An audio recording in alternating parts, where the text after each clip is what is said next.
How can we make spicy stir-fried chicken cubes with a texture as smooth, tender, and juicy as the ones served in restaurants? Today, I'm going to share the correct method with you all. First, let's prepare 4 chicken thighs.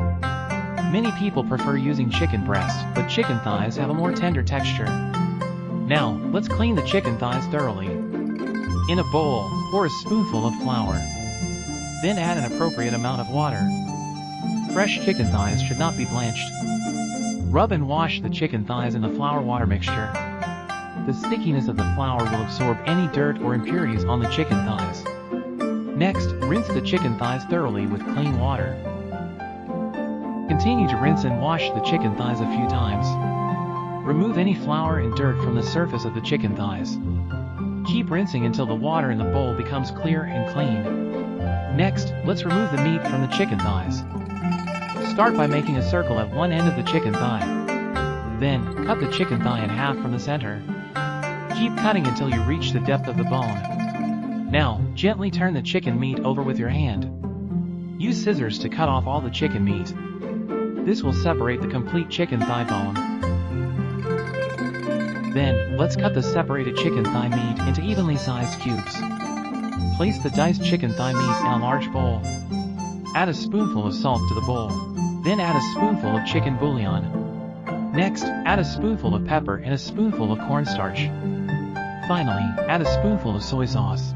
Add half a spoonful of cooking wine to remove any undesirable smell. Mix the chicken thigh meat thoroughly with your hands.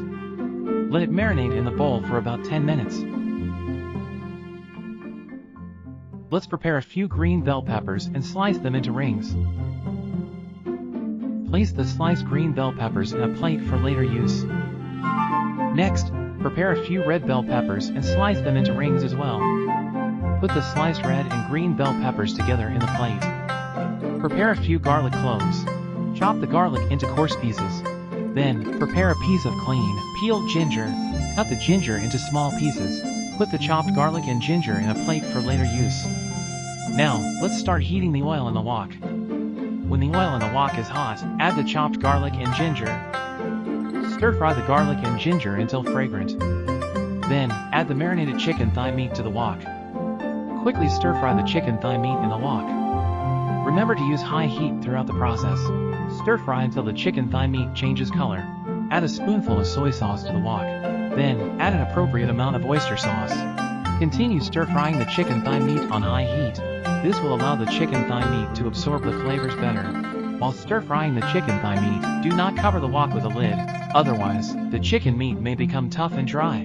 Throughout the process, use high heat and quick stir-frying. This will seal in the moisture of the chicken cubes. As a result, the chicken cubes will be tender and juicy when eaten. Finally, add the sliced pepper rings into the wok. Stir-fry everything together on high heat. Now, the delicious dish is ready. By following this method, you can make stir-fried chicken cubes that are not only tender and juicy but also flavorful and spicy, perfect to pair with rice. Thank you all for watching.